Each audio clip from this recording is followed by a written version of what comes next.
E às vezes ela tem um problema dentro da própria congregação, na igreja física ali, no templo, com as pessoas. E ela decide, não, eu não quero mais nessa igreja, então eu vou assistir os cultos pela TV. Estou congregando, tem as contas na TV, sou até dizimista, a gente tem na revista, se eu quiser a ceia, vem em casa, mas isso gera um distanciamento. Isso seria, em algum caso, deixar de congregar? Isso é uma armadilha, né? A pessoa tem a impressão que está congregando porque está assistindo pela televisão o culto. Mas, na verdade, o culto não é só aquele momento que passa na televisão, né? Tem a sua chegada, tem a conversa no final do culto com o irmão que está do lado, né? Tem o contato físico ali, a vivência, o deslocamento, tem todo esse processo que também faz parte do culto. A gente tem que sair dessa ideia de que o culto é só na hora que o pastor abre ali e na hora que ele encerra, acabou. O culto, ele é todo o processo que... E a prática de tudo, né? Você vê, a Bíblia contém 28 mandamentos recíprocos. Cuidar uns aos outros, servir uns aos outros, amar, preferir e honra uns aos outros, etc. Então, como é que a gente vai fazer isso sentado no sofá de casa, assistindo o programa? Entendeu? Então, você não vai ter nem embate, você nem vai conhecer quem é que está precisando. Poder nem questionar o que está sendo falado. Nada, a gente está ali. Então, quando a gente está congregando, é possível que essa coisa aconteça. E o crescimento também, nosso como crentes no Senhor Jesus, como seres humanos também, acontece no relacionamento com o outro, na convivência com o outro, na convivência até mesmo com as diferenças. É muito parecido assim com o casamento. E nós, de fato, conhecemos o cônjuge depois de passarmos tempo com o cônjuge, debaixo do mesmo teto. E quanto mais tempo, mais você vai descobrir. Eu acho que 200 anos é suficiente. Mas mais crescemos, aprendemos. Nós descobrimos algumas coisas em nós que não são boas. Imaginávamos que eram boas, e porque estávamos sozinhos. Não havia alguém para dizer, eu não gostei disso, não, isso aí está ruim. Trazer um outro Você olhar, tem que mudar. A igreja nos oferece esse ambiente. O congregar nos oferece essa oportunidade de estar com uma pessoa que é diferente de mim, mas que ainda assim foi alcançada pelo Senhor Jesus Cristo para estar sentada ao redor da mesma mesa que eu. Talvez eu, Gustavo, não escolheria aquela pessoa para se sentar à mesa comigo. Eu tenho os meus gostos, eu tenho o meu jeito, eu tenho a minha maneira de ser, a minha maneira de pensar. Eu certamente vou ser tendencioso para um certo tipo de pessoas. Mas Jesus não existe parcialidade em Jesus. Jesus é imparcial. E ele salva as pessoas independentemente da história delas, da cultura delas, da vivência delas, ele as salva. E as coloca sentadas ao redor da mesma mesa. E ao fazer isso, Jesus nos permite crescer com o outro, percebendo os dons e as capacitações que ele mesmo, por meio do Espírito Santo, derramou sobre a vida do outro. Isso não acontece se a pessoa estiver sozinha. Não, aliás, eu não sei se você tem a mesma experiência, mas eu normalmente aprendo com quem não é muito igual a mim. Não, mas é isso. O outro, você bate de frente com ele. Não, peraí. Aí depois, às vezes a gente admite na hora, né, que o outro estava certo, né? Não é sempre. Depois você fica refletindo. Pô, bem que o Gustavo estava certo mesmo, né, rapaz? Não tinha pensado nisso. E com isso, a gente cresce.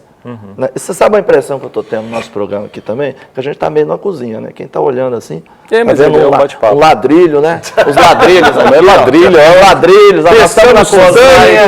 Nós estamos numa cozinha e é o lugar onde a gente debate muito, né? Acho que todos nós temos essa experiência. Eu não sei agora, o papo quebrando. É o lugar que Jesus mais amava estar. Comendo, conversando. Ao redor da mesa. Eu não sei exatamente. qual que vai ser a interpretação do artista que fez isso aqui. Você falou ladrilho, mas é isso. Os ladrilhos, da cozinha. É o lugar da comunhão. Inclusive a palavra companhia, ela vem do come pane, comer pão juntos. Exatamente. É de estarem juntos, comendo, conversando, caminhando, Eu lembro uma vez aprendendo. eu convidei um rapaz para integrar o ministério, lá na mocidade, e ele falou assim, mas como, Jade, a gente pensa tão diferente? Eu falei assim, mas é isso que eu preciso. Eu preciso de gente que pense igual, não. Gente para concordar com tudo que eu penso, não. Eu preciso do contraditório, eu preciso de reflexão. Eu vou crescer através disso. E eu tenho um ditado que eu uso sempre com os amigos.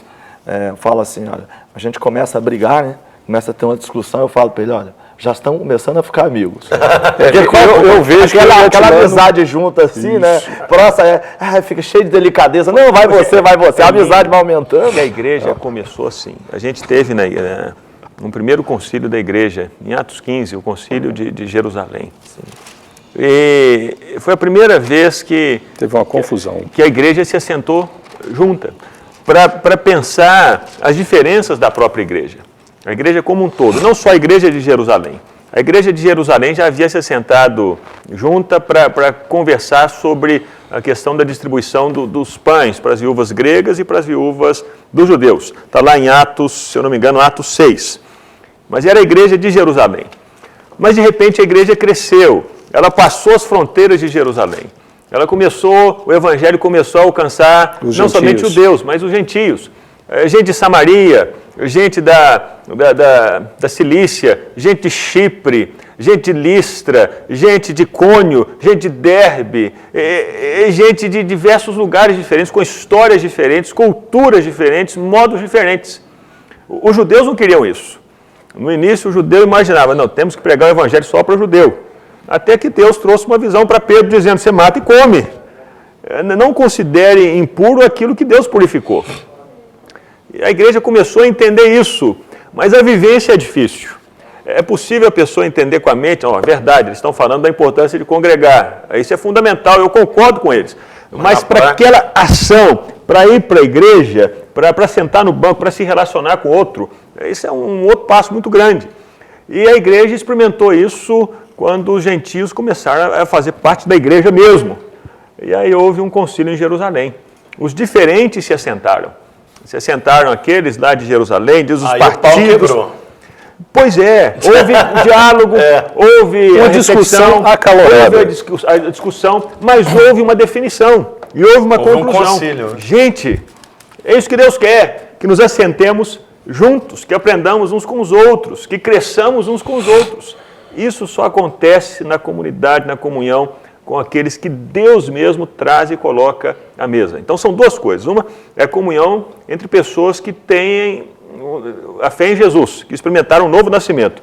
Aí é possível haver comunhão, porque existe alguém que nos une, existe alguém que nos coloca juntos, existe um ponto em comum. E aí a gente entra... Você sabe que diz um ditado que uma andorinha só não faz verão, né?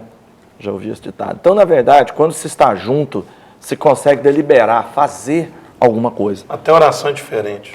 Quando tiverem dois ou mais... Ali eu estarei. Então, é uma coisa assim, vai ter mais força a igreja, como teve nos concílios. Vamos decidir alguma coisa, porque nós estamos tendo problema, então vamos nos reunir e decidir alguma coisa. Mesmo com nossas diferenças, vamos sair daqui e caminhar para algum lugar. Vamos fazer alguma coisa. Então, quando se está junto, e quanto maior é o grupo, quanto mais o grupo tem um objetivo, um foco, tanto mais ele vai realizar coisas.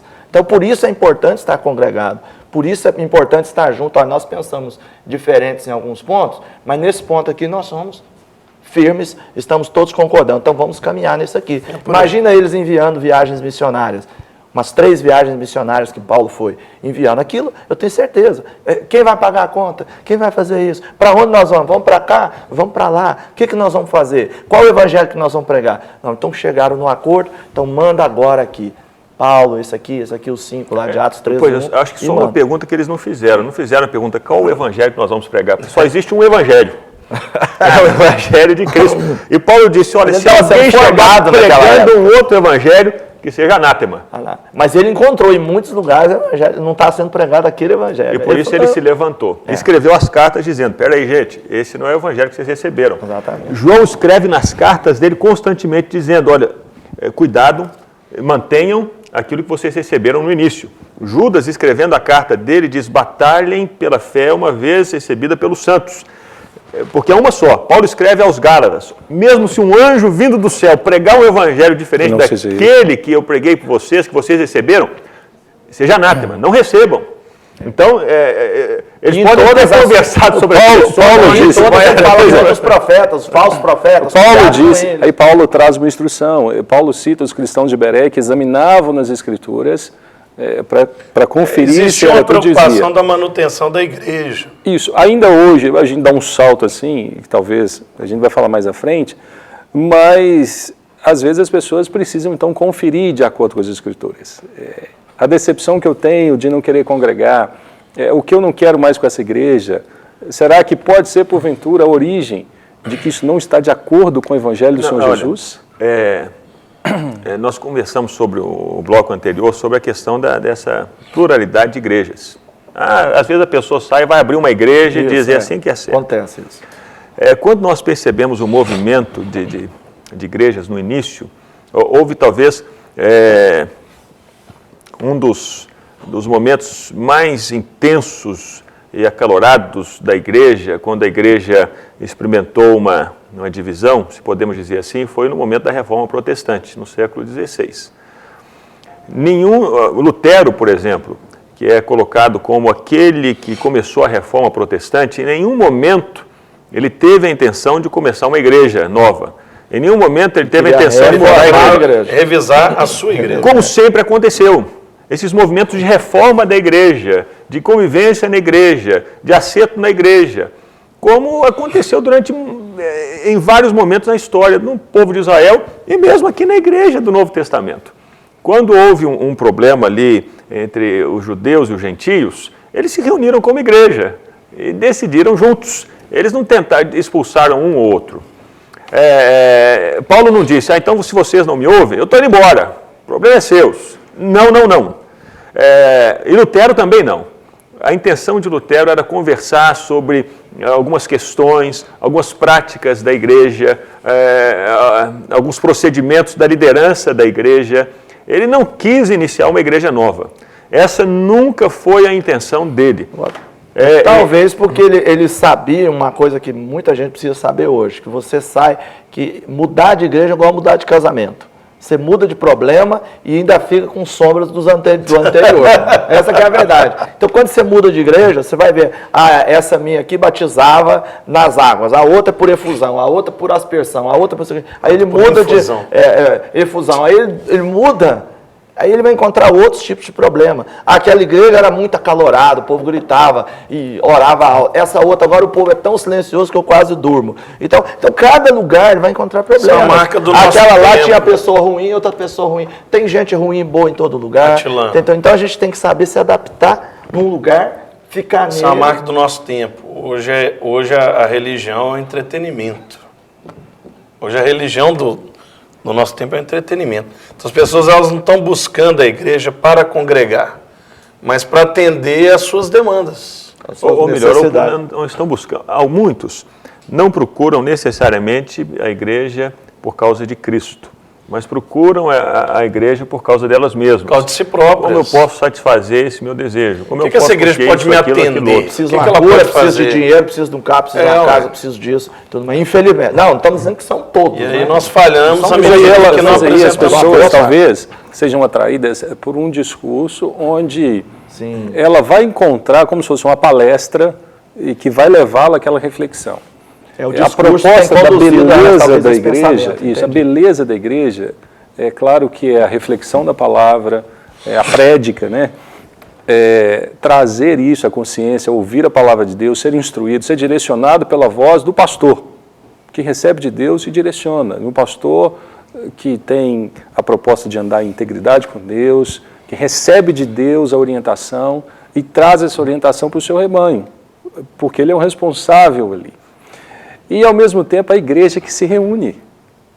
Na congregação, sim, mas ela se reúne ali e somos igreja do Senhor Jesus aqui. E vamos celebrar esse momento juntos. Talvez o que hoje acaba caracterizando é que a igreja é só o domingo na celebração. Começa às 10, acaba meio-dia e meia, meio-dia e 40 no nosso caso. Mas é só isso? Porque ali é o momento onde nós ficamos sentados, um olhando a nuca do outro e ouvindo. Mas o ser igreja também não é partilhar, é sentar junto, é comer o pão junto, dividir as opiniões, mas discordar das opiniões. Por causa de Cristo. Sim. Não existe igreja se não se enfatiza Jesus, se não se busca andar como Jesus andou, se não se reconhece aquilo que Jesus fez. A pessoa central na igreja não sou eu, não é você, é Jesus.